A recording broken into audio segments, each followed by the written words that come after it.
Hello, everybody. Welcome back to How Come. Oh, I hope you're having a real nice week. I am back in Portland. First things first. Yes, I was able to fly. The air quality improved enough. It went from toxic to unhealthy. So I took a flight and I'm back in Portland. We could not go to Ben's parents yet, obviously, because I haven't gotten my COVID test yet.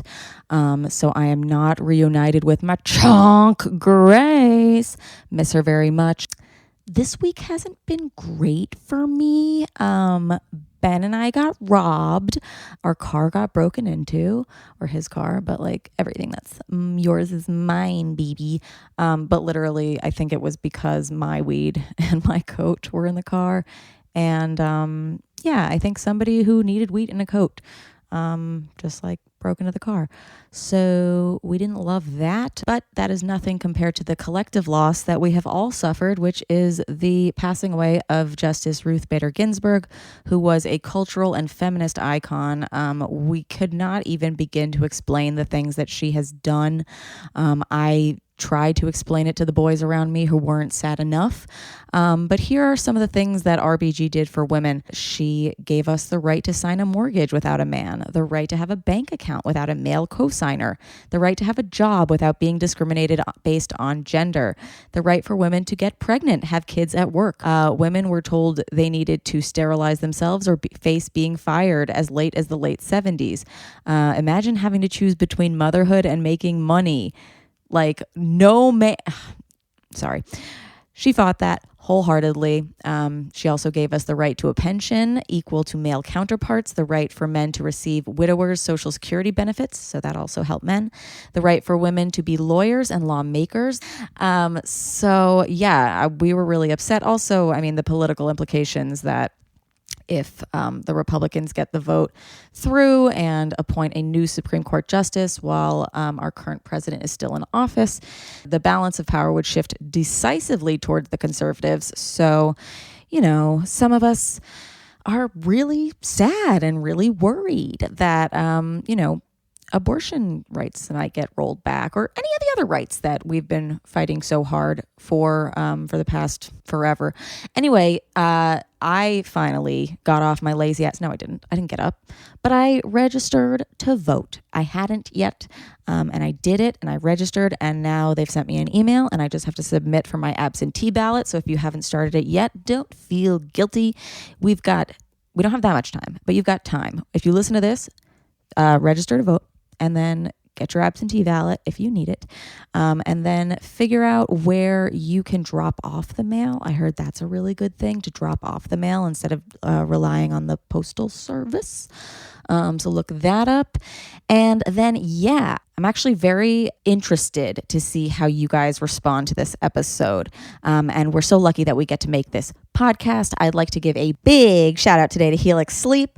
Take their 2-minute sleep quiz and they'll match you to a mattress that will give you the best sleep of your life. Find your perfect mattress at helixsleep.com/howcome. That is helixsleep.com/howcome. Thanks to Dipsea for supporting How Come. Woohoo! Dipsea is an audio app full of short, sexy stories and guided sessions designed to turn you on and help you get in touch with yourself. Get a 30-day free trial when you go to dipseastories.com/howcome. That is Dipsea, DIPSEA, stories.com/howcome. Okay, so this week's episode, we are talking about cheating and the cheating website, Ashley Madison, whose slogan is "Life is short, have an affair." According to their CSO Paul, the site helps create up to 1 million affairs every month. Now, Ashley Madison retweeted a joke of mine a few months ago, I think. The joke was, I would rather tell my boyfriend I cheated on him than tell my colorist I went to someone else, because like if you dye your hair, like you know how serious colorists are about you going to someone else. And so they reposted my joke, and I was like, I reposted the fact that they reposted it, and I was like, I don't know how to feel about this, because if you know me, cheating is like my number one. I cannot stomach. I don't like to talk to my friends who are considering cheating or are cheating. I've been around some cheating that was very detrimental, I'll just say. And yeah, I was not very open to doing this episode initially when Ashley Madison reached out. And then they sent us these stories of some of their members that I thought, okay, well, I'm at least interested in learning about these. And then the final decision of, okay, we're gonna do this episode was I did that Zoom comedy show, and a lot of you guys showed up, and I was like, you guys, should we have Ashley Madison on? And you guys said yes. So if you're one of the people that would have said no, well, come to the comedy show next time and your voice will be heard. I'm pretty sure we're doing a live forum via Zoom on October 11th, which is National Coming Out Day, or Hallie and Annie's birthday, if you like Parent Trap. So we will keep you posted with that and the link, but put it in your calendar for now. But you guys, you were like, we want to hear this. And I honestly, after listening to these two descriptions, I was like, I kind of want to hear a bit about these two people as well. So we're going to be talking to Isabella Mize, who is communications director for Ashley Madison, as well as two members, Nikki and Bobby. So the first one is Bobby Goldman. She's in her 70s. She is widowed. Her life was upended when her husband, a Broadway and Academy Award-winning writer, died.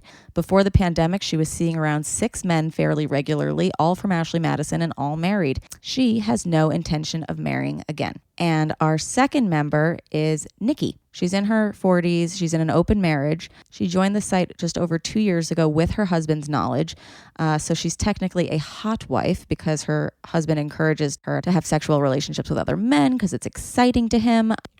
So I'm really interested to hear what you guys have to say about this episode. Obviously, always write in. Let us know your thoughts. This, by the way, is not an ad for Ashley Madison, just to be clear.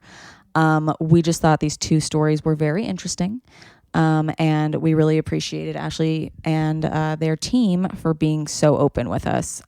So yeah, if you want to see extras, you want to see the unedited versions, because we did hour-long recordings with Isabella and Nikki and then Bobby, and then I combined all this together. So if you want to see the full ones, go to patreon.com/howcome. And as always, please rate, review, subscribe. Let us know how you like us. Thanks. Love you. How come? How come? How come I can't achieve? How come I can't achieve? I'm rolling up my sleeves. I'm rolling up my sleeves. Oh baby, I believe these guests can help. 'Cause I can't do it by myself. I wanna just... Hi, Isabella. Hello. Thank you for having me. I'm very excited. Of course. Thank you for coming. Hello. How are you? Hello, Nikki. How are you? I'm good. Hello. Welcome, Bobby. Hello. Did I do it all right? You did great. All right. So I didn't screw it up. You did great. Do you have headphones on? Why would I have headphones? I don't own headphones. You don't. Why would I have a headphone? I never listen to music. I think music is evil. It's like children. Okay. Okay. We'll take turns talking more so that we don't overlap, just because it's an audio thing. But it's not a worry. I'll just ask a question and then I won't step over you, and we'll all have a respectful conversation. First of all, if you're being respectful, it's going to be very dull. Okay, amazing. Just first of all, I want to introduce you to Robin. Robin's our intern hailing from New Zealand. Cool. Hello. Hello. Thank you so much for being here. I'm really excited to hear about your experience on the site. All right, I'm yours. What would you like? We just finished up reading this New York Times article about you. It's called Dating 6 Men at 68, the woman behind the musical Curvy Widow. Thank you. And wow, what an article. So I would love if you could tell our listeners your story and how this musical came to be. Well, you have to go back a bit from the topic, because Dead Husband was a writer. That was James Goldman, who wrote The Lion in Winter and Follies with Sondheim. And I would do his editing. And I worked with him, being his agent, and I would come up with the stories. Because I lived with a writer, I know that writers they're a subgroup. You don't marry them, you take care of them. Different situation. And I never wanted to be a writer. And after Jim died, and I found myself going through Match.com. Yeah, it was disastrous for 2 years, which was the worst experience for any woman in the world, as you realize that all men hate you, and also that all men are totally deficient. But maybe that was match for me. I never had anybody being willing to do something more than shake my hand. And I'm really cute. So I found Ashley, which I love. I ended up getting involved with all of these staggeringly wealthy married men. And my life changed. And I'm telling somebody at Random House about it. And they went, you have to write this. I said, I don't write. I'm not an idiot and I'm not a depressive. They went, you have to write it. And lo and behold, we had Curvy Widow. And Curvy's been through a number of different forms. And the last form is it got turned into a musical. And you don't know what weird is till you have something with your name in it sung on stage. And although worldwide theater is not operating, Poland is, and Curvy reopens in Poland to sell out audiences. Why we're sold out in Poland, I do not know, but we are. And it's quite amazing. And yes, we are back in Poland, I think Friday or Saturday this week. Wow. Oh my God. I can't wait until there's a How Come musical and there's a song that's like squirting, squirting. We need that. It's cool. It's definitely cool. Nikki, you logged on in your 40s about, is that correct? Late 30s. Late 30s. Okay. So what was going on around that time of your life? I just moved to an area where I didn't know anybody. Mm-hmm. And I felt like it was kind of like a safe place to log in on such a site where I probably wasn't going to be recognized and see what was out there. I had permission from my husband to do so. So I've been on there for 3 years now, maybe a little bit longer. Wow. Having a good time. Okay, cool. And Isabella, can you explain the site for some of our listeners who might be less aware of it? Absolutely. So Ashley Madison is a site, originally designed for married daters.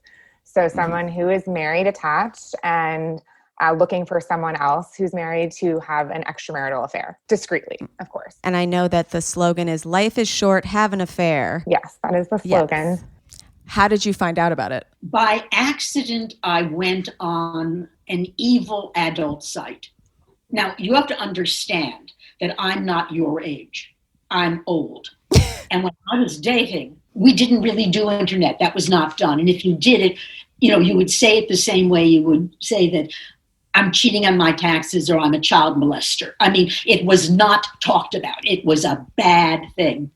And I'm hysterical after match, and I'm crying, and I never had a second date, and dates are leaving me at first courses. Like, here, have a shrimp. I'm leaving you at the restaurant.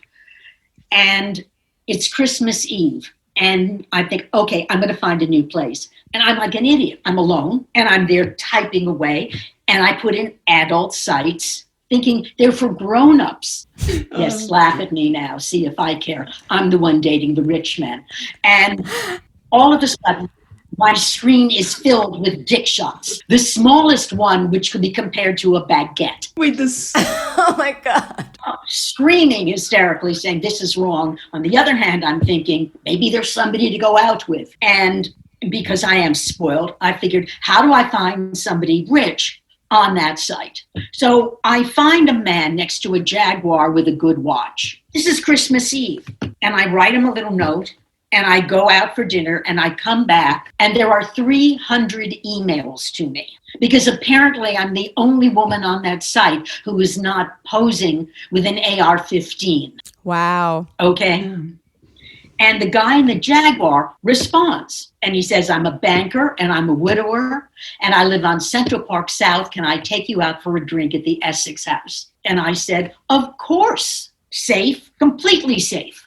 Wait, so this was on Ashley Madison that there were all the dick pics? No, this is on the filthy adult site, Adult Friend Finder. Terrifying. Terrifying. Okay. Like you have to go and get a shot afterwards.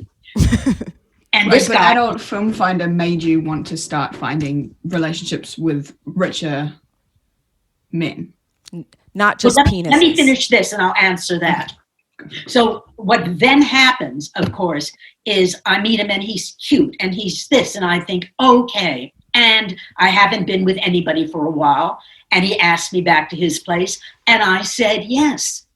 And in bed, cuddling up, he said, where do you live? And I said, Florida. It's a small town, you won't know it. And it turned out he owned the land under which my house was built and was best friends with the man at the country club who threw me out of the club as a founding member because I said the food was uneven.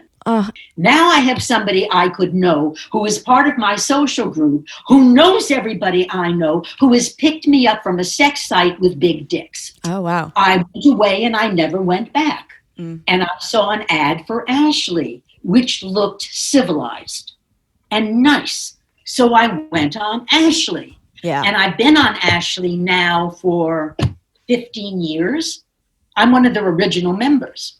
Oh, really? Since 2002. Since 2002. It's kind of like the first, I want to say, alternate dating website. Like, I feel like if you're in an open relationship or something now, there's apps like Field or something like that. And Ashley Madison was really like the first one to be like, maybe not just two. Yeah, it was definitely a disruptor in the space. And it was born into this idea that I think there was a stat, the founders had discovered that around 30% of people on singles dating sites were actually married. Oh, wow. So that was sort of a light bulb moment for them. That why not actually create a space for people who are married and looking to step outside their marriage. And Nikki, how did you first discover it? Honestly, one of my really good friends told me about it. As I said, I had permission from my husband. And so I would go online to like Tinder or any other kind of dating site. And it didn't feel very welcoming for me. Like you go onto Tinder and then you got a bunch of single people that are looking to hook up. And then the minute you might mention that you're married, now that seems weird. They feel like deceived. They feel deceived. They also feel like, oh, you're just looking for a third. You're just like this weird married couple that wants to have a third. And I found Ashley Madison was exactly what I was looking for. You had mentioned Field, and there's other ones like Adult Friend Finder, and those are more of like a lifestyle, like swinging type community where I feel like Ashley Madison is more like you're married, you've got your own personal life going on, but you're looking for something on the side, not necessarily looking to swing, not necessarily looking for like an orgy, just to have like a fun side relationship.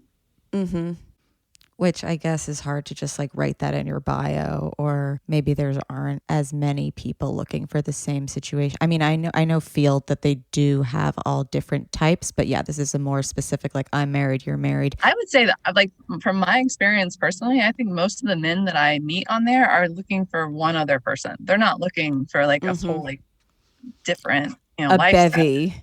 Yeah, they just want one discrete relationship on the side. Most of the men are not getting what they need sexually at home. And so they're just looking for that on the side. And they don't need to have it from 5 or 6 different women. They just, they're looking to fill a space in their life that they're looking to fill.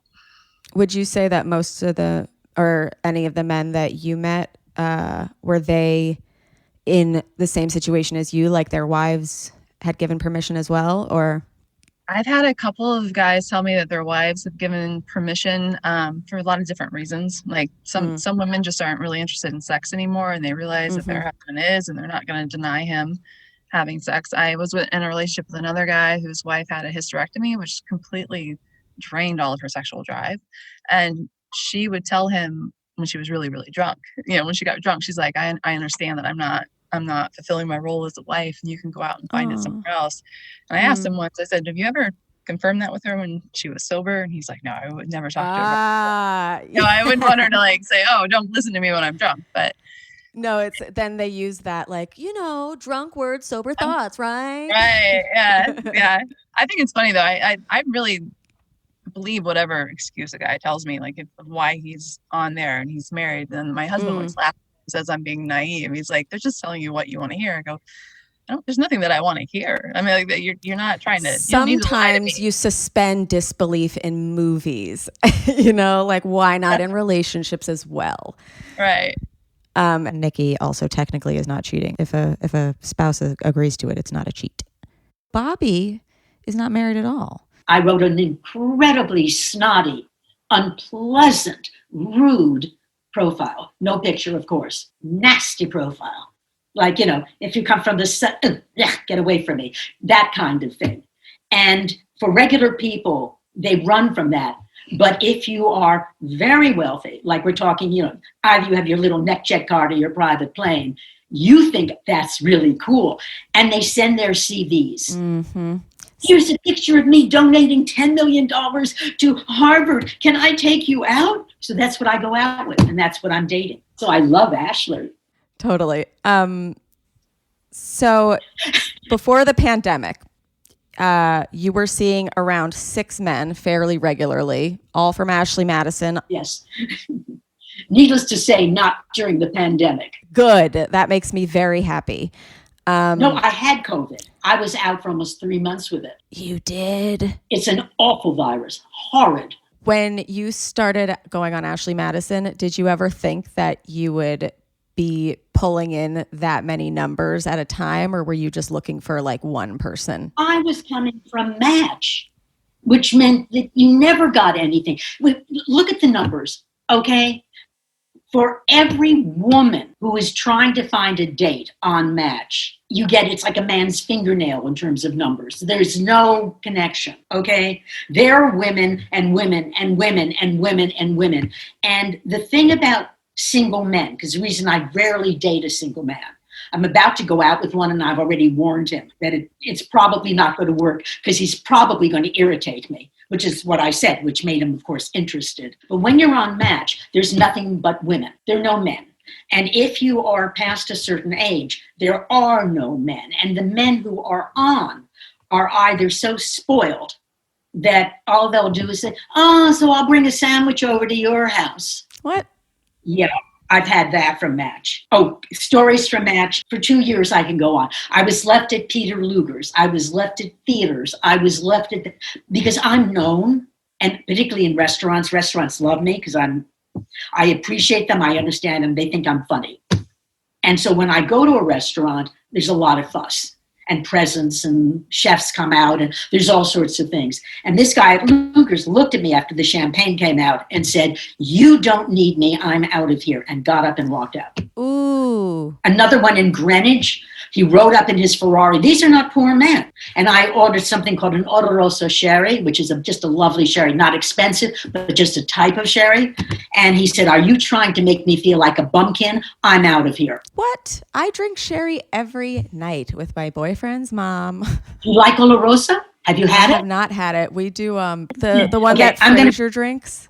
No, darling. Once you said that, don't talk to me about that, please. It's too upsetting. Wait, Fraser? No, that's not sherry. That's sort of weird dessert. Bad girl. I bad. love dessert. I have a sweet tooth. No. This is a sherry that is in between a heavier sherry and a lighter sherry. Sorry. So it's blonded. I said the other one. It's Harvey's Bristol Cream. It's like British. I know what you're talking about, but no, you can't. No. Bad girl. No. Hilarious. Grip. No.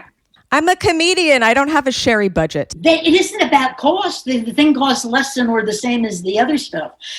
But that's where comes the thing with the men. If you're not like, how do I attract these men? It's exactly that, because I am living the same life they're living. They don't want the person who is impressed with who they are. They could get that. They don't want the hooker because they could buy that. They want somebody who understands that what they just did with their last stock split, and be able to discuss the differences between particular vintages or the difference in certain types of cigars or anything else. And so because I am one of those pain in the ass people who knows all that stuff, I'll say that instead of what I was going to say, it permits me to be around because we have things to talk about. There's shared interests. What were you going to say? I was going to say all that shit, but I'm being a good girl. Because I get yelled at when I do that. I do a lot of radio, and they're always yelling at me because I'm saying inappropriate things like being a slut, and they always stop. Oh, no, not this show. We just talked about squirting in the first 5 minutes. Remy was singing. We got it. The women who know that type of stuff, who like cigars, who do stock portfolios, that type of stuff. You can count us on one hand. I mean, I can take apart an engine. Are those the majority of the women that you're friends with? Why would I be friends with women when I can go out with a man? Interesting. Because we're cool. I don't shop. I don't do children. I don't have family. So a lot of those things, I would much prefer talk about sports cars and I'm in theater, so I'm surrounded by gay guys. I was going to say, so you're always just with men. It's theater royalty. Truly. I mean, when I go back to New York, I have to have furniture moved, and I just put it out, and half the gay community is arriving at my house to move things for me. It's a perk. You hold court. Yes. I'm very short, so I can. My late grandmother, whose birthday is September 21st, she used to hold court. Ooh. And we just love a powerhouse that can do that. And we got to honor Nan, our powerhouse, my sweet roommate, on her birthday. Happy birthday, Nan. It is your first year off of Earth, but I know you're partying out there somewhere, having a great time. I miss you so very much. And I had Charlotte actually send me this voice note. So Nanny used to sing happy birthday to all of our 11 cousins, her grandkids, every year on our birthday. And so Charlotte saved that voice note, and we're just going to listen to her happy birthday to her last birthday, and then we'll sing that to Nanny for this year. Happy birthday to you. Happy birthday to you.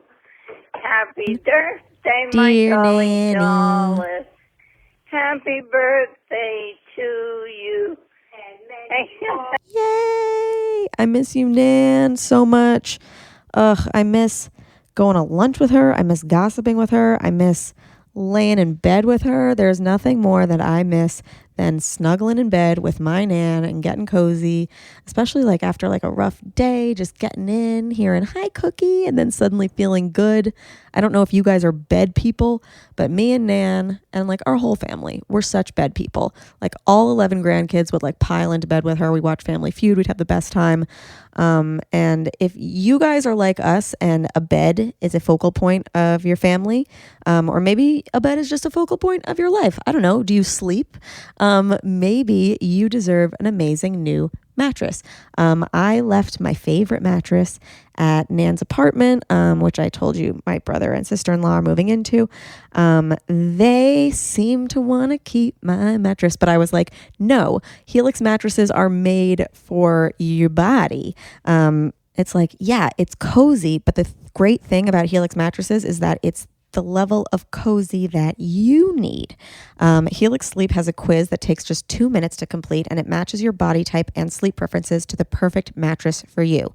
So if you like a mattress that's really soft or really firm, maybe you sleep on your side, you sleep on your back or your stomach, maybe you sweat, maybe you get chills, all those things you put in the quiz, and then the Helix will pop out and they'll be like, look, this is the specific mattress for you and your body and your unique taste. And also, if you have a partner who has different preferences, they split those mattresses down the middle and both people can take the quiz. Yeah, I was thinking maybe I'll get them to ship it out here.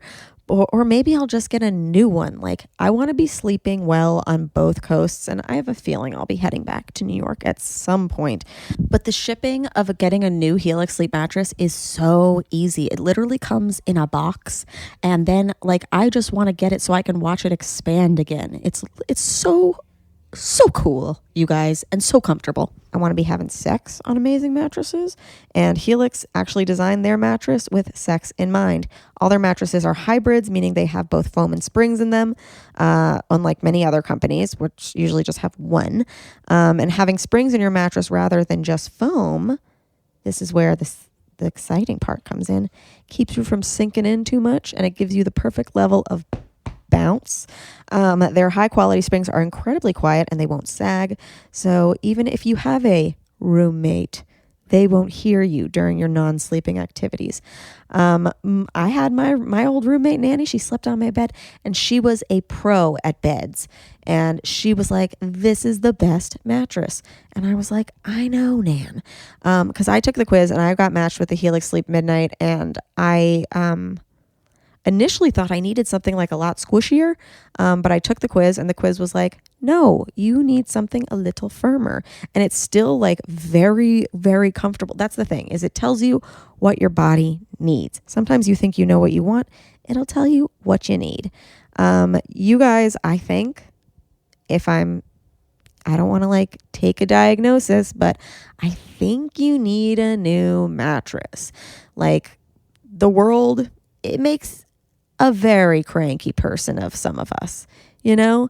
And the only way to unwind and use those nighttime hours is to do it on an amazing mattress. So if you want to upgrade your life, get better sleeps, go to helixsleep.com/howcome, take their 2-minute sleep quiz, and they'll match you to a customized mattress that will give you the best sleep of your life.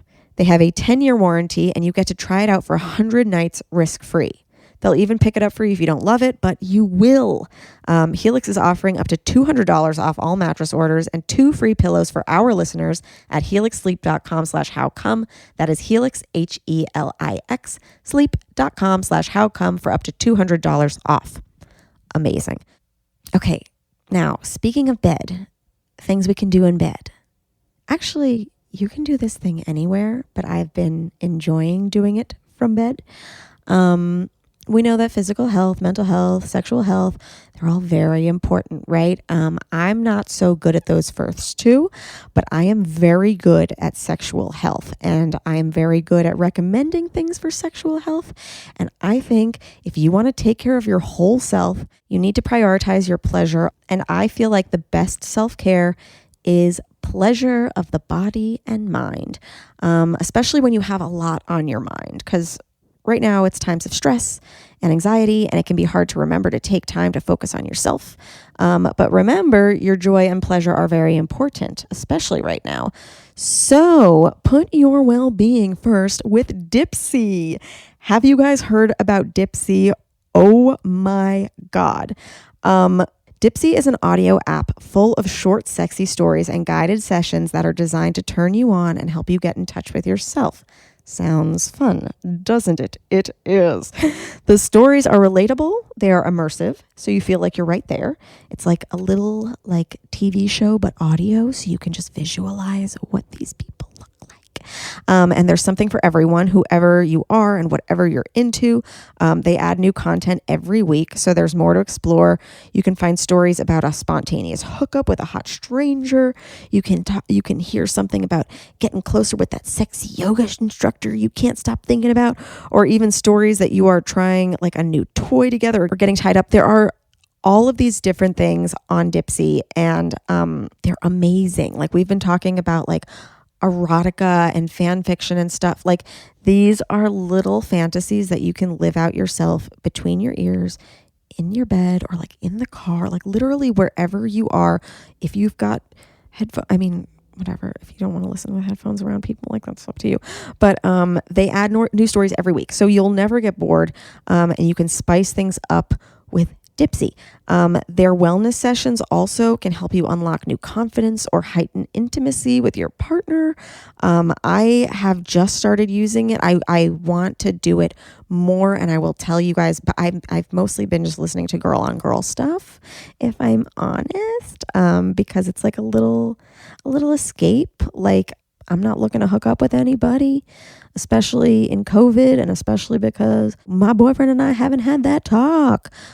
So you know what's just as good is hearing these like sexy stories, and I can't wait to listen to more of them, especially with him. It's really interesting to see like what sparks his mood and sparks mine, and then you can start like diddling.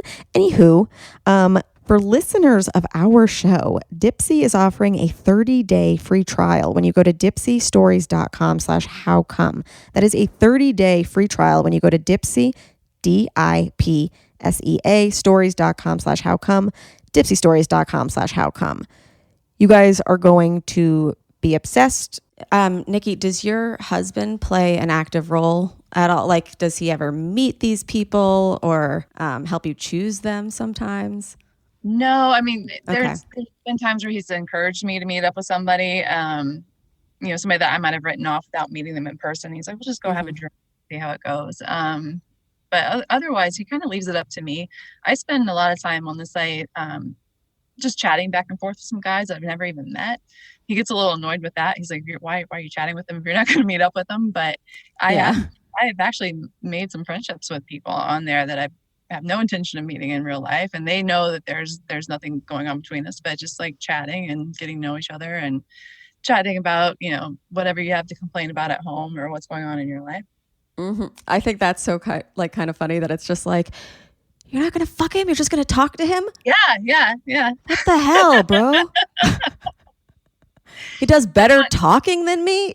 Yeah. It's like, no, he does better listening. Yeah. The funniest thing about my husband is like, he gets jealous if a guy makes me laugh. Like if I'm laughing, then he's like, wait a minute, like I don't want you to like the guy, I just want you to fuck him.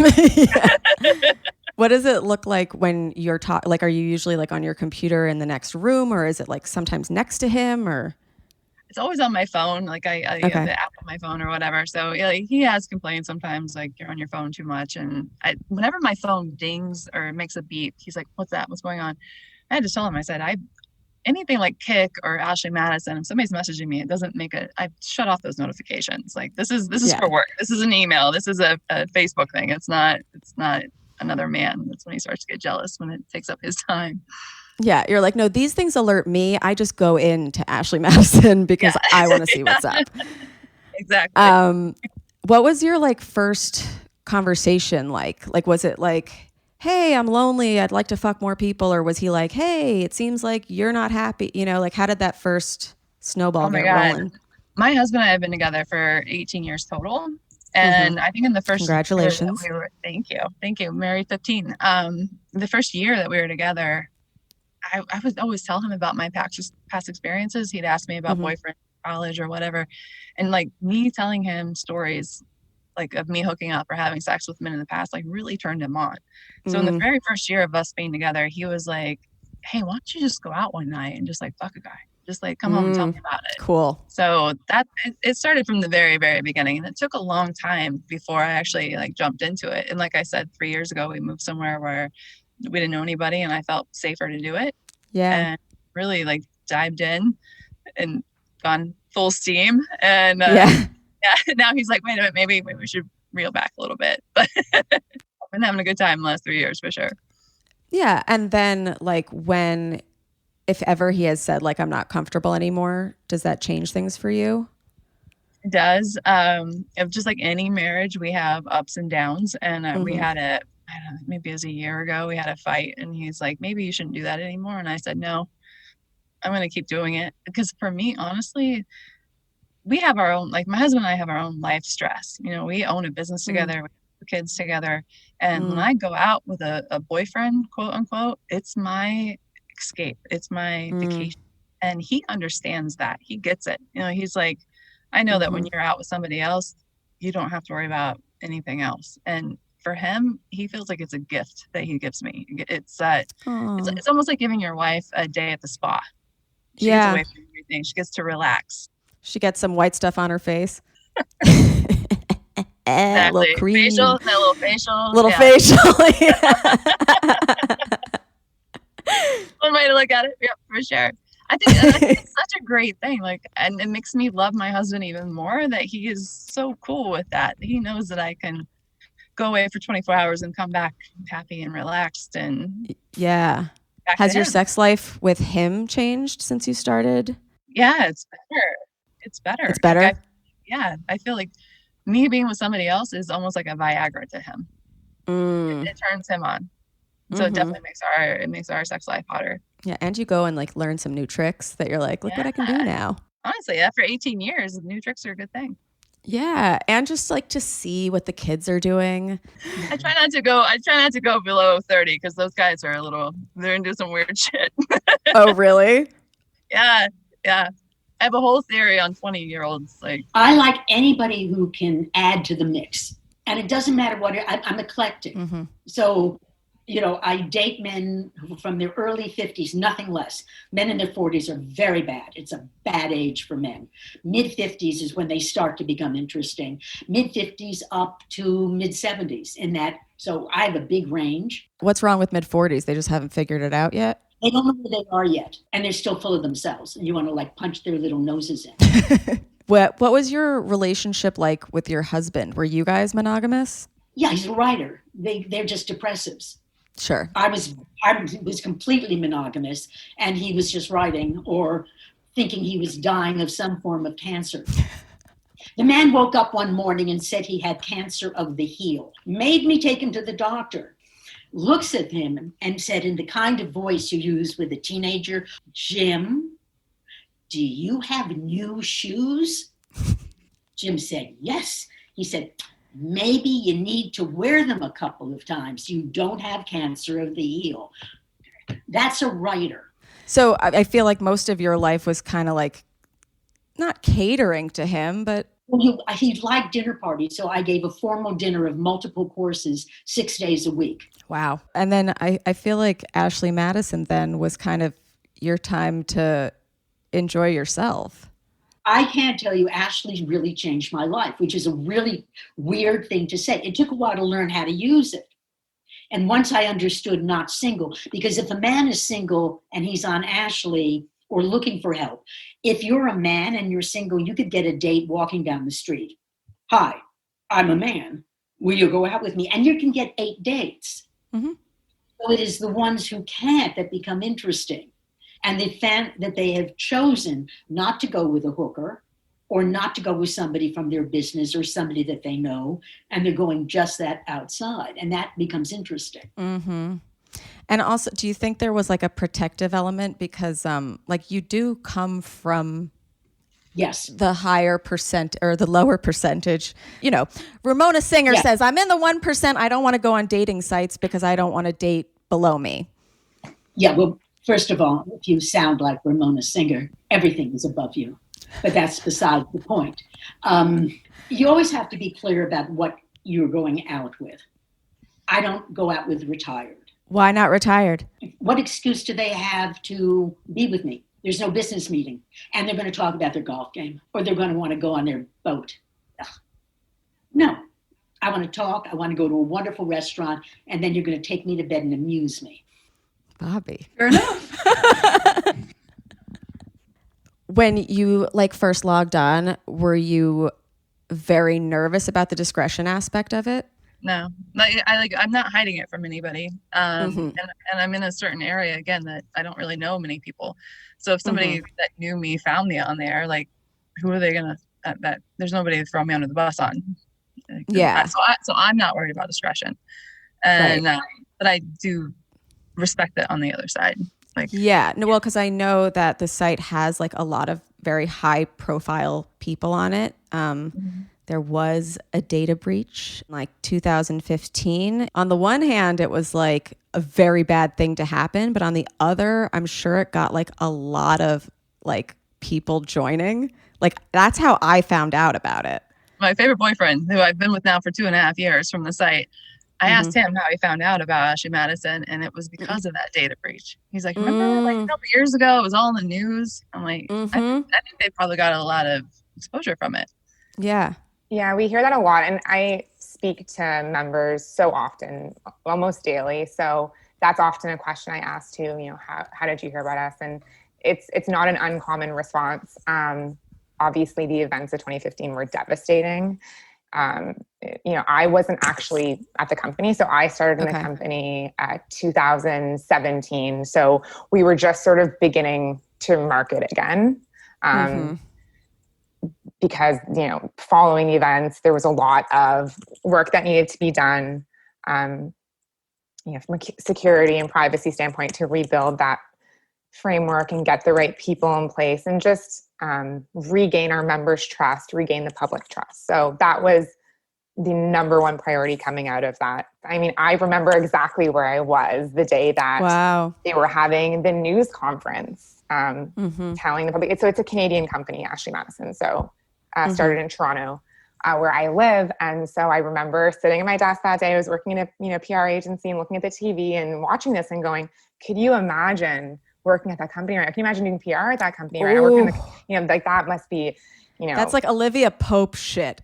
Yeah, like I can't even imagine what that person who's, you know, my type of role is going through right now. And now that's my boss. You know, that's the team that I work on now. And you know, so I wasn't again there when it happened, so I can't speak as closely to what it was like being at the company then. But I mean, not working at the company, I remember it being just such a huge event. And Did you guys, even though you weren't necessarily there was probably like a trend, did your user numbers like ever sort of fully recover and come back to where they were after that? Or like, did it end up driving more people to the site or scaring people off because their data was like at risk? Yeah, I think we definitely, I think it was interesting. I think there was, like to the point you guys made earlier, there was that increased exposure that I think definitely drew more eyeballs to us. But we did, I believe, see a bit of a dip, but we've almost gotten back now to pre-2015 numbers. Yeah. No, I mean, you guys are still doing great. You create 1 million affairs every month. And I'm sure we are more than 60 million members globally right now. Even in the time of a pandemic, we've seen an uptick in affairs. I had a quick question for Nikki. Do you think you'd be able to, like, because obviously your husband knows about the fact that you're on Ashley Madison. Do you think it would be a completely different ballgame if he didn't know that you were on? Like, do you think you would be able to do it and like secrecy and everything? I'm not sure. Like I have done some things like he's not aware of, and the stress just kills me. Like I adore my husband. I love him, and it's hard to lie to him. So stress is no. I don't think I could do it without his knowledge and permission. Yeah. Yeah. I don't get it. Like I spent the night with a guy once, and my husband didn't know I was spending the night. And for me, I felt so guilty about it all night. I couldn't sleep. When the guy that I'm with is like zonked out snoring, I'm like, how can he sleep? Like his wife doesn't know where he's at. Like I had so much guilt for it, but yeah, it'd be hard. Yeah, guilt's a bitch. Yeah. And none of their wives know. Wives always know. You may not think they know, but women are not stupid. Women can sniff the air and know if you've become a clock tower sniper. And I have found that after a certain age, they don't want to be embarrassed. So you can't do anything in front of them or in front of their friends. You have to give an appropriate excuse. And sometimes the women encourage it and are very knowing of it. But either way, the women are never like, oh, I don't know, and I'm some Southern belle and nothing like that's ever happened. No. They're because they don't want to sleep with their guys anymore. And this isn't about sex. If you think it's about sex, you're wrong. It's about caring and the intimacy of a relationship. The sex is purely showing that there's a relationship. But I went through a thing where I broke everything. I broke my shoulder in the Orlando airport. Now, to say that there was pain, you can imagine. Every man I went out with continued to go out with me during the pain period when they couldn't touch me, simply to bring me food and make sure it was all right. Oh. So it's not about the sex. I am seeing a man in New York when I get back that I have gone out with for 15 years. Wow. A lot of these men, this is not like I'm seeing you once and it goes away. That happens occasionally, but a lot of the times I'm with these men for anywhere from 2 to 10 years. People are starting to talk about this. For a long time, infidelity, I believe, was just perceived to be such a male-dominant behavior. And that was a Hollywood thing. That was the stories we're told. They only think with their little head. Yeah. It also like absolves them of the blame. That it's like, it's not me, it's my peen. Yeah, well, again, and so like I know Wednesday Martin talks about so many of these myths, and we've done, we did a report last year called the Good Wife Study where we talk about the fact that, like women, don't find monogamy easier than men. They, and Wednesday Martin says this all the time, women actually get bored with monogamy before men do. And so the men, she says the men think that, oh, my wife doesn't want to have sex anymore, but it's no, your wife. And even sometimes the wives go, maybe I don't want to have sex anymore, but it's actually that they're just bored of having sex with their husband. Yeah, sure. And so then and again, Nikki, like, please expand on this. But I think they find that when they have their affair sex, all of a sudden it's like, whoa, like exciting again. Like the sex with a boyfriend or a lover is way different than the sex you have with your husband. Like my husband, like I said, we've been together 18 years. And after a while, sex becomes very predictable. Like I know his next move. I know my next move. Like it's not that exciting.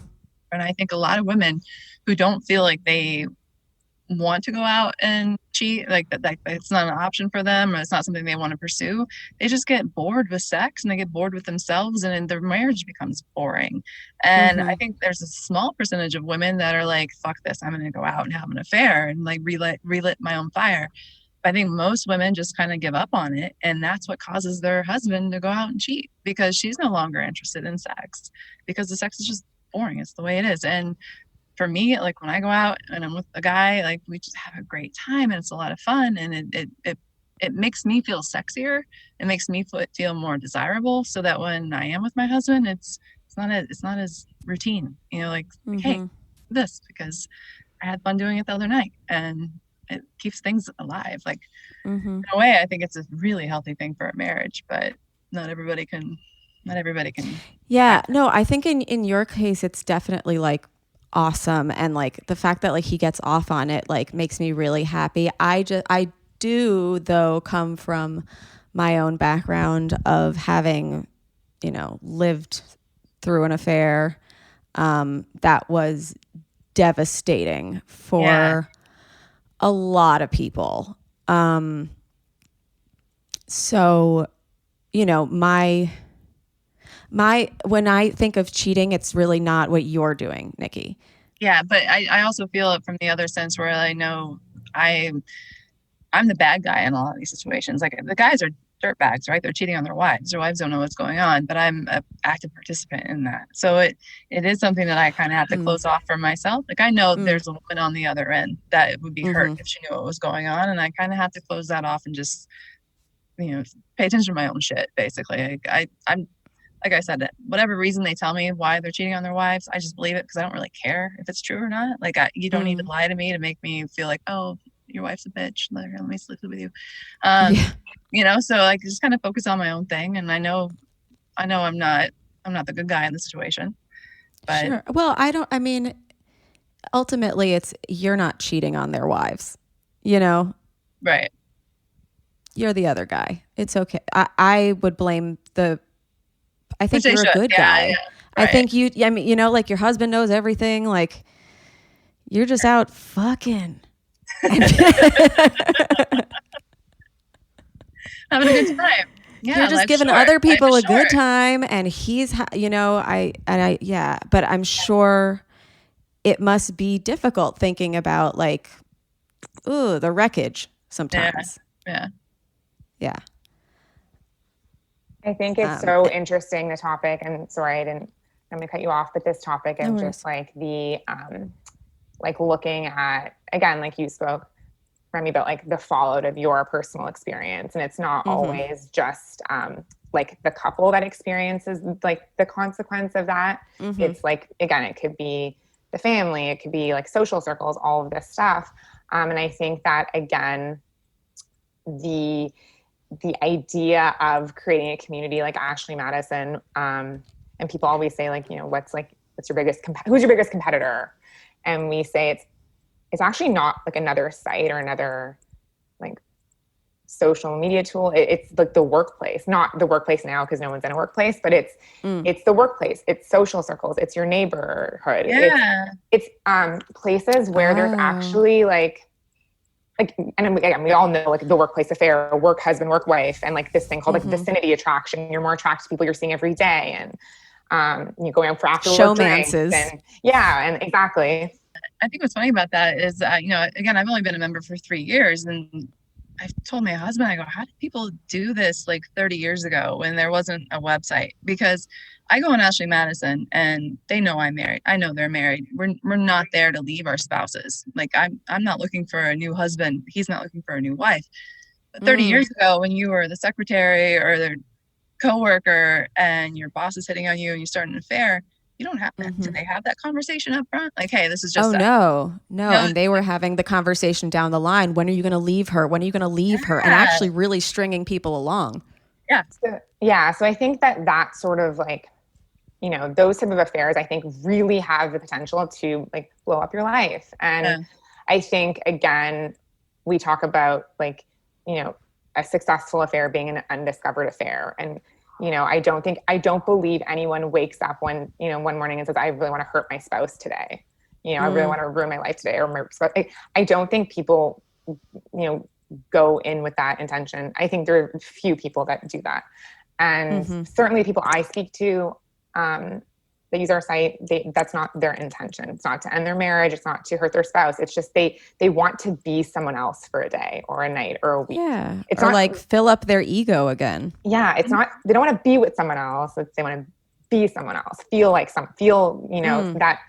that thing inside them. For me, it's not even feeling like somebody else. It's feeling like who I was before I was married. I met my husband when I was 23. So I'm 41 now. So I've been with him for a very long time. And when I go out, when I call it like a meet and greet, like somebody I'm meeting for the first time in person, he doesn't know my husband. He doesn't know my kids. He doesn't know my job. It's me 20 years ago, and it's so fun to be yourself again without all that responsibility. Yeah. It's freeing. That's one of the things I miss about like single dating is like that I feel like it's like a new person who's so impressed by you. Yeah. Like, I'm just telling the stories I've told over and over again, and I know you're going to laugh and love me. Yeah.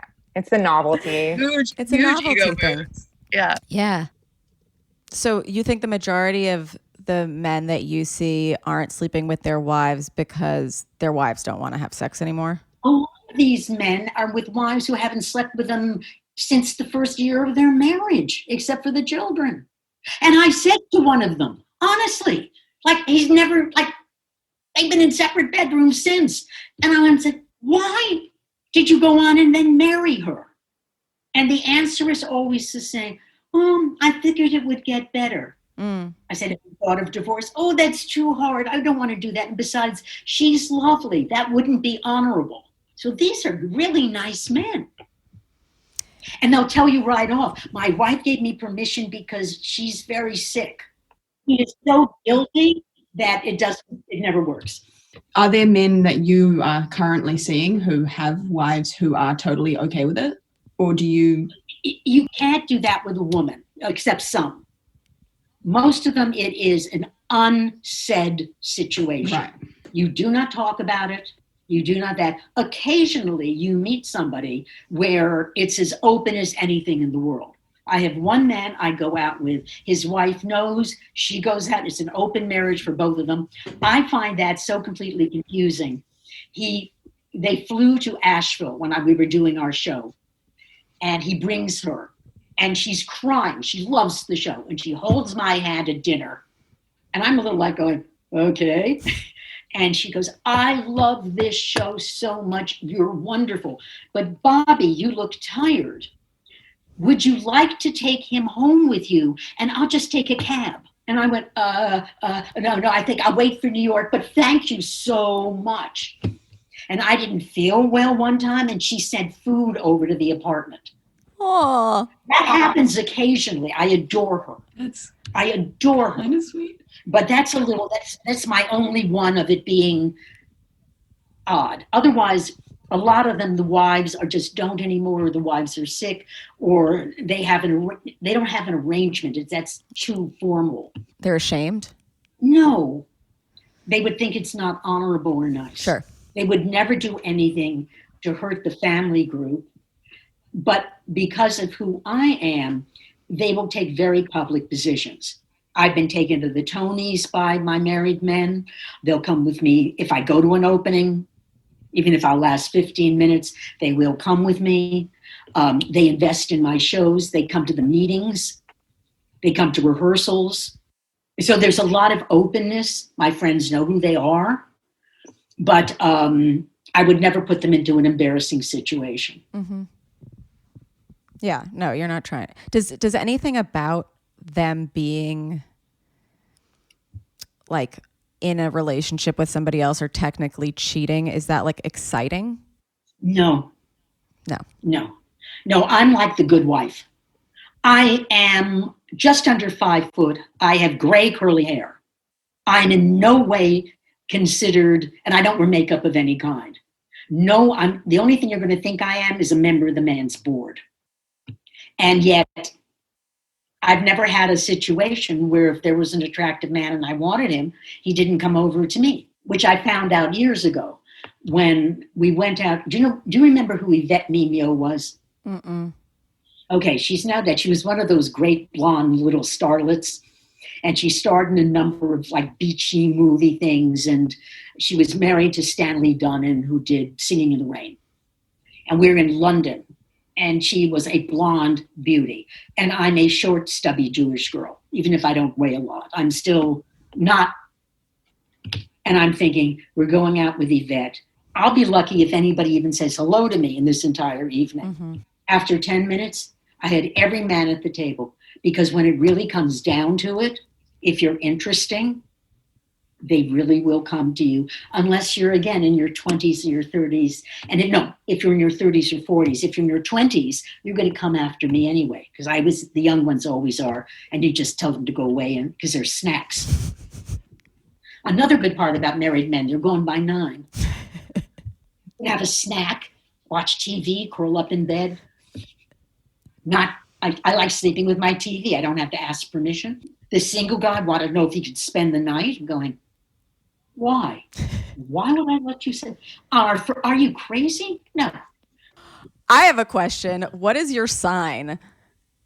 I'm on the cusp between Sagittarius and Capricorn. Okay, I could see that. Interesting. So you don't believe in horoscopes, and you're very organized. Oh, I'm staggeringly organized. Which makes it easy to date 6 men. Well, also you have to remember, because they're rich, they're always traveling. And because they're married, they have their own lives. So you don't see them once a week. You see each of them once a month. If I didn't have a lot of men, I'd never go out, because one of them is always off. I'm giving a talk or whatever it is to the financial markets in Beijing. There's not going to be this same expectations placed on someone who's on a singles dating website. Mm-hmm. So I think that's what Nikki was also sort of alluding to. It's sort of this community of people that are in the same headspace. Yeah. Like I'm looking for definitely someone in my life, but not this like necessarily a responsibility of a full-time relationship. I'm not looking for a commitment. I don't want the drama. I just want Exactly. Okay. Sometimes 3 of them were on the same board. That was pretty funny. Ooh. That's like what you don't want, kind of, right? Because it's like in the same world. I was the only one who knew, and I'm going, and they hate each other. And they would come to my thing and they would talk about the other person and how much they hated them. And they're going, really? How interesting. Oh, they were on the same board. Oh, ho, ho. I don't do anything decent. Okay. I give of myself. Give of my vagina. When you were growing up, because like we were talking about how like cheating on your taxes and pedophilia and the internet dating was like the same thing. I just know from like when I was raised, feminism has come like a long way. How was your relationship with like what you thought women deserved sexually, and like, did you masturbate? Did you think that was okay? We didn't. I was brought up differently. To give you an idea, I am 14 years old. I'm going out on some date. My grandmother comes over, unbuttons one of my button on my blouse and said, "Too buttoned up, show something," and walked out of the room. No. I came from a family of strange people on all sides. Do you think that, obviously the way that your grandmother was like, show some more and everything. Yes. Do you think that like growing up at 14, having your grandmother say that, and then watching sort of the world change, it went through phases where a lot of people were sort of coming to the same viewpoint as your grandmother of like, I never noticed the world change. You have noticed? No, never. You have to understand, my life was very different. Look at it this way. I get involved with my brother-in-law was running CAMI or Euroc. So I came with all of the Euroc contracts for everybody you've ever heard of in classical music. Right. Like they would babysit me or I would be dating them. I never knew there was a way to get into Carnegie Hall that wasn't through the back art centers. So it was brought up with a lot of people who were substantially older. Travel was international. My first Hermes bag was when I was 16 and I bought it myself in Paris. And I get involved with Jim. I had just turned 21. I had just moved to New York. And I go from my Sutton Place apartment, which my parents bought me to be a single girl in.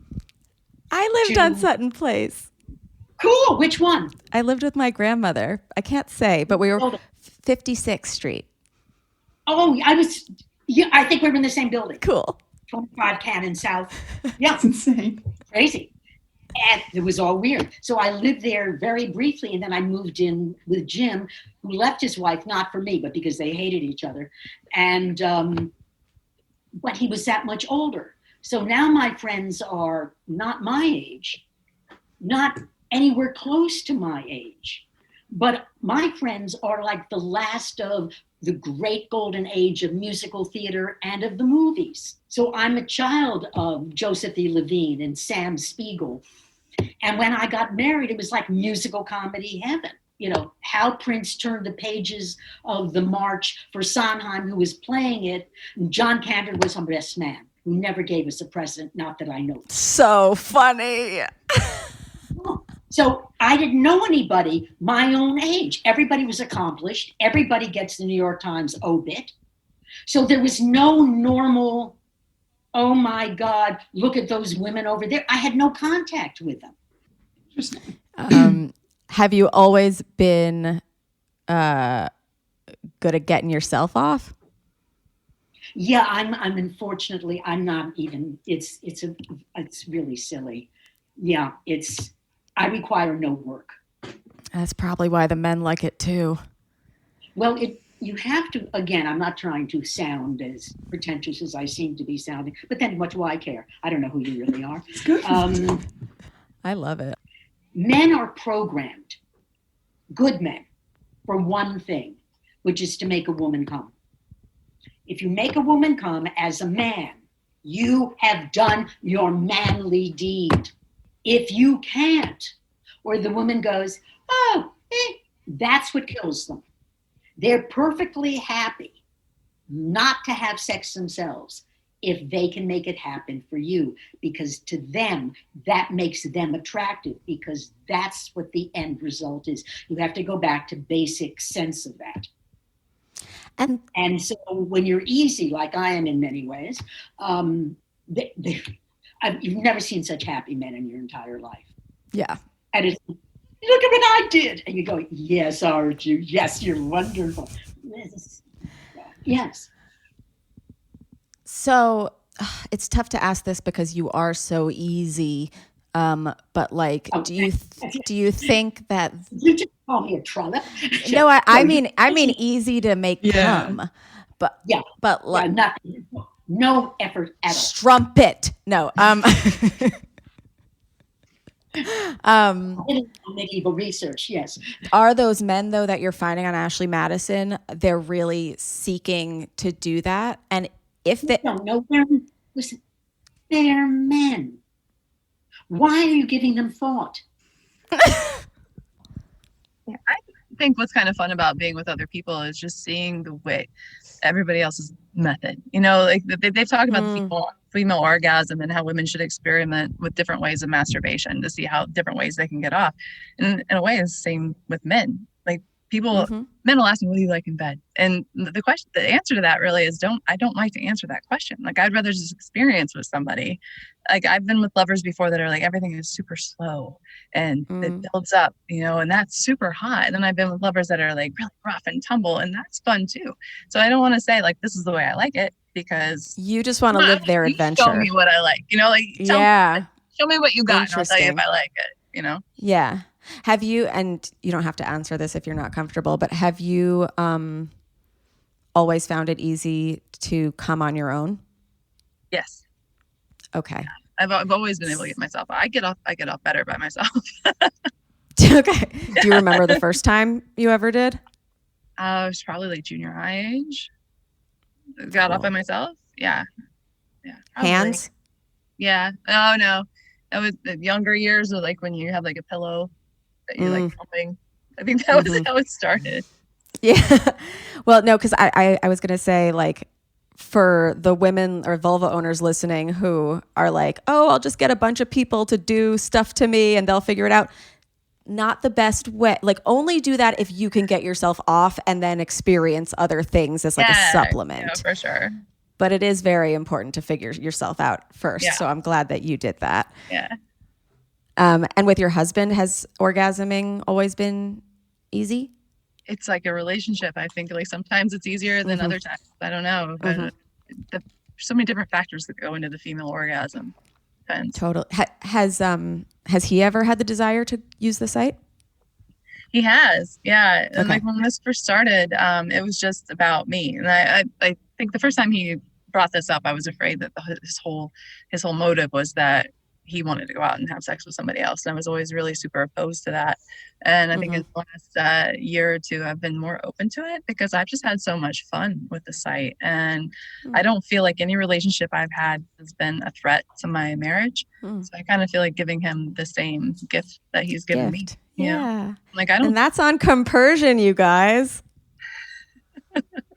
You know compersion? It's happiness for somebody else's happiness. I'm still working on it. Oh, I feel like I definitely have that with my husband. Like he loves to make me happy, and so I feel like being able to turn the table for him and letting him go out and find it. But I think that's a whole other component. Like he's told me so hard to go out there and find somebody. They call me the unicorn because like here's a girl that you can meet on Ashley Madison. I'll meet up with you, and if things go great, they go great. But he's like, it's not that easy. He's like, it's kind of hard to go out and find somebody. Definitely. What are your deal breakers on the website where you're like, I'm definitely not going to see this person? Oh, first of all, like for me, it's the initial attraction. I need to see a photo. Like if I think you're hot, then we can go to the next level. And do we get to see photos? Is that something, Isabella? Are photos free? Yeah. So our site obviously is designed with discretion in mind. So when you're setting up your profile, you can put as much or little information as you want. You get to choose. And for your pictures, you can put different, like you can blur the photo. You can put sort of a mask over your eyes. So there's different features so you can conceal yourself. And then as you begin to chat with someone, you can actually invite them to look at your photo gallery. Okay. Like, so you're once you feel sort of, okay, like I'm kind of into this, I'm feeling a good vibe, I want to like maybe take it to that next level, I'm going to exchange my photo key with them. And then you can go and again, get more of the physical sense of there. Cool. Yeah. Like somebody could just like entice you with like a shoulder and suggestive. Yeah. Just a little. Yeah. And then you start talking. Cool. Yeah. So yeah, you'd like to see the person and be physically attracted. Yeah. That makes sense. I mean, number one turn off for me is like if like with their photos, if it's all dick pics, if it's all like I can make you come so hard, like I can make you come more than any other man has, like that kind of that's how you're gonna come at me. Like I'm not turned on. Like, it's almost a little bit like a dating site. Like you're not gonna go on a first date with a guy that's just all about I'm gonna make you come. Here's my dick. Unless that's what you want. Like I feel like there are some people who are like wham bam whatever, and then there are some people who are like, no, I want like a boyfriend. I need a little bit of a connection. I need you to. I need to be. It needs to be someone that I would probably go out on a date with in the real life if I was single. I want to feel like I want to feel attracted to you. I want to feel amused, connection. We have to have some things in common. Although I will say that I dated a guy for a while that was a bodybuilder. We had nothing in common. I used to joke with my husband. I'm like, I could pay him just not to talk. Like I'll just go into the room, give him $50. Let's have sex, and I'm gone. Like that was hot. But and he's like, and he's got bad jokes, right? And you're like, yes, baby, his jokes are so bad. So bad. I fake the laugh all the time. So funny. Do you generally choose guys who like look or act similar to your husband, or like totally different, like this bodybuilder guy? I'm definitely attracted to his personality. There's a couple guys that I've been with that make me laugh, that they're funny, they're engaging like my husband is, because my husband has a really big personality. But he doesn't have the bodybuilder figure. So I do find myself like, I never thought that I was really into muscles and tattoos until the last couple of years. I'm like, oh, that is kind of hot. Like that wasn't my taste before, but it's fun to explore different things at this point in my life. Muscles and tattoos can be fun. Yeah. Finding that especially when there's like someone funny at home to supplement. Filling different cups, different ways. It's an interesting story. Yeah. And I would love to see the musical if ever life is normal again. We were putting it on in London, and then I lost 4 productions on COVID, and now theater's just dead worldwide except for this one spot in Poland. Shame. Well, maybe you guys can hook up with Disney Plus or a Disney Plus adult and get some Well, keep your fingers crossed that I can sell the episodic series. fingers, toes, legs. Everything all crossed.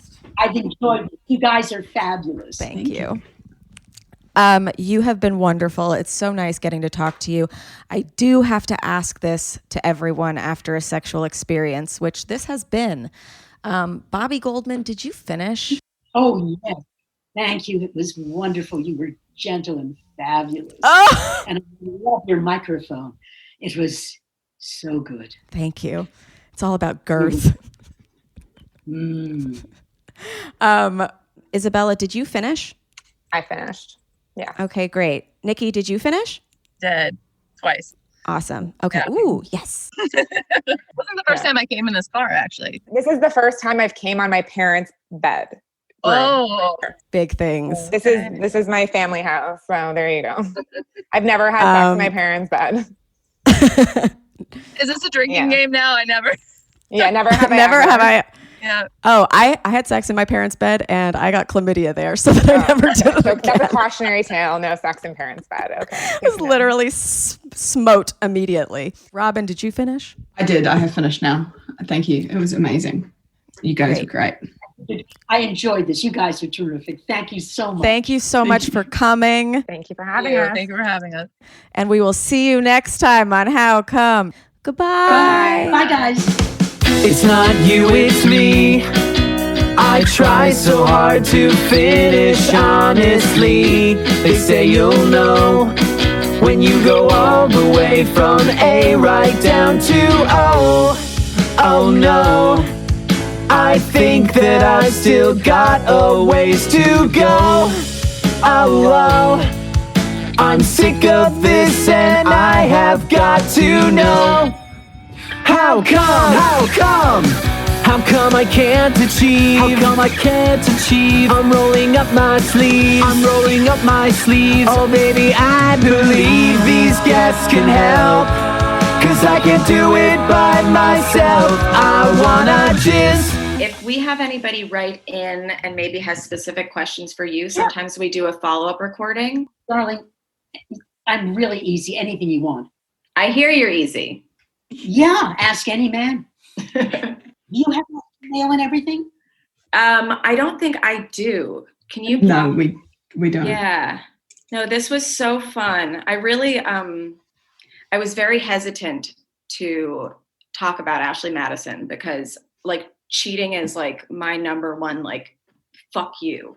Because of like how it's... Listen, also, cheating comes with age. It's a different thing. If the guy is cheating in his 20s and 30s and 40s, he's a lousy person. If somebody is cheating after they've been married for 30 years, it's like going to a spa. That's fine. No, you should both take my email and keep in touch. Yeah, what is it? And I'll if write you're it in in. the store and you're not diseased, you should come and see me. I would love to. It'd be great.